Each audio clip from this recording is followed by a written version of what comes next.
Bismillahirrahmanirrahim. Assalamualaikum warahmatullahi wabarakatuh. Syukur alhamdulillah kita bisa berjumpa lagi di channel ini.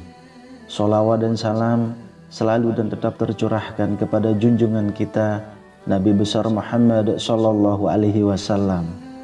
Allahumma sholli ala sayyidina Muhammad wa ala ali sayyidina Muhammad. Harapan dan doa saya semoga saudaraku semuanya selalu diberikan kesehatan, dilapangkan rezekinya, diampuni dosa-dosanya, dan dipanjangkan umurnya. Amin ya rabbal alamin. Sahabat beriman yang dirahmati Allah, sholat tahajud merupakan sholat sunnah yang utama. Amalan tahajud merupakan sebuah amalan yang disukai oleh Allah Subhanahu wa ta'ala. Meskipun amalan ini hukumnya hanya sunnah, akan tetapi terdapat banyak keutamaan yang diberikan kepada orang-orang yang menjalankan amalan ini secara rutin. Satu di antaranya adalah orang-orang yang melakukan tahajud akan diberikan tempat yang terpuji di dunia dan di akhirat oleh Allah Subhanahu wa ta'ala. Sebab malam hari merupakan waktu yang baik untuk memohon kepada Allah Subhanahu wa ta'ala. Pada waktu sehabis sholat tahajud, kita dianjurkan untuk berdoa berdasarkan dengan kebutuhan-kebutuhan dan keinginan-keinginan kita masing-masing. Meminta segala sesuatu baik kepentingan dunia maupun akhirat kepada Allah Subhanahu wa ta'ala semata sebenarnya merupakan sikap ketundukan kita, ketidakberdayaan kita sebagai seorang hamba. Sementara itu di lain sisi Allah merupakan zat yang maha pengasih. Dengan kata lain, kita tidak bisa mendapatkan segala hal di dunia maupun di akhirat selain atas izin darinya. Dari segala keuntungan baik yang diberikan di dunia maupun akhirat yang bisa kita dapat ketika mengamalkan sholat tahajud, maka banyak orang yang berlomba-lomba untuk mengamalkannya. Apakah untuk menjadi ahli tahajud kita harus selalu mengantuk ketika siang hari, atau kita harus memiliki mata hitam ketika karena selalu kurang tidur? Saya katakan tidak juga seperti itu. Sebenarnya ada beberapa ciri-ciri orang yang mengamalkan sholat tahajud. Meskipun pada akhirnya ciri-ciri ini bukanlah untuk ditunjukkan, akan tetapi untuk direnungkan. Namun dalam menjalankan sholat tahajud pasti juga banyak tantangannya. Berikut ini adalah ciri-ciri ahli tahajud. Yang pertama, ahli ibadah. Sebagai amalan sunnah, sudah seharusnya sebelum menjadi ahli tahajud, kita telah menuntaskan segala amalan yang hukumnya wajib terlebih dahulu. Jadi, tidak mungkin orang yang sungguh-sungguh mengamalkan sholat tahajud, malah dengan sengaja berniat untuk tidak melaksanakan sholat isya. Jika seseorang meninggalkan amalan sunnah tidak mendapatkan dosa, sementara jika seseorang meninggalkan amalan wajib, maka ia akan mendapatkan dosa. Maka sebagai ahli tahajud, ciri-ciri yang pertama adalah bahwa orang tersebut merupakan seorang yang juga ahli ibadah. Minimal ia melaksanakan segala perintah Allah Subhanahu wa ta'ala yang hukumnya wajib. Bahkan dengan melaksanakan tahajud, orang tersebut berarti ingin meningkatkan terus ibadahnya, baik dari segi kualitas maupun kuantitas. Sholat tahajud sebagai amalan sunnah juga seharusnya dibarengi dengan pemahaman yang mumpuni terkait syarat dan hukum amalan tahajud. Doa apa yang harus dibaca, ayat apa yang harus dihafal, dan lain sebagainya. Maka sebagai ahli tahajud, ia juga memiliki pemahaman fikih keagamaan yang mendalam. Sementara pada saat yang sama, ia akan berusaha terus mendalami ilmu yang ia miliki. Yang kedua, rendah hati.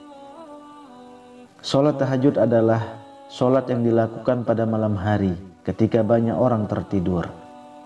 Amalan ini dilakukan pada waktu yang sepi, Maka dari itu, ketika melaksanakan sholat, tidak banyak orang yang tahu. Bahkan bisa jadi hanya ahli tahajud itu sendiri yang mengetahuinya. Hal ini merupakan cikal bakal dari ciri-ciri orang yang sering sholat tahajud, yaitu kerendahan hati. Orang lain tidak perlu tahu bahwa seseorang melaksanakan sholat tahajud, kecuali dalam kasus-kasus tertentu, misalnya berdakwah atau memberi contoh. Sebenarnya semua ibadah yang berhukum wajib maupun sunnah memang tidak diperbolehkan untuk riya. Akan tetapi, sholat tahajud merupakan amalan yang tepat untuk dilaksanakan tanpa diketahui orang lain, sehingga pada akhirnya kerendahan hati ini dapat berpengaruh pada amalan-amalannya yang lain. Ia tidak perlu menunjukkan bahwa ia telah bersedekah atau amalan lainnya. Lalu yang ketiga, selalu berprasangka baik kepada orang lain. Sebagai ahli tahajud, kerendahan hati yang dimiliki berarti ia juga bisa berprasangka baik kepada orang lain dan kepada Allah Subhanahu wa Ta'ala. Ahli tahajud berarti tidak mudah untuk menilai buruk seseorang, sebab ia tahu bahwa bisa jadi orang tersebut jauh lebih baik dari dirinya. Ketika seorang ahli tahajud mengamalkan tahajud secara diam-diam dan tidak perlu diketahui banyak orang, maka ia juga selalu sadar bahwa bisa jadi orang lain tidak menunjukkan amal ibadahnya. Ahli tahajud tahu bahwa banyak hal yang tidak ia tahu. Yang keempat, selalu berprasangka baik kepada Allah Subhanahu wa Ta'ala. Misalnya ketika ia meminta sesuatu tetapi tidak kunjung dipenuhi oleh Allah, maka hal itu membuat seorang ahli tahajud melakukan introspeksi diri. Apakah hal yang diminta adalah hal yang buruk, atau ia sebenarnya belum layak untuk mendapatkan hal tersebut? Seorang ahli tahajud dengan mudah bisa berprasangka baik kepada segala keputusan yang diberikan oleh Allah Subhanahu wa Ta'ala, sebab seorang ahli tahajud tahu bahwa Allah adalah Zat yang Maha Tahu.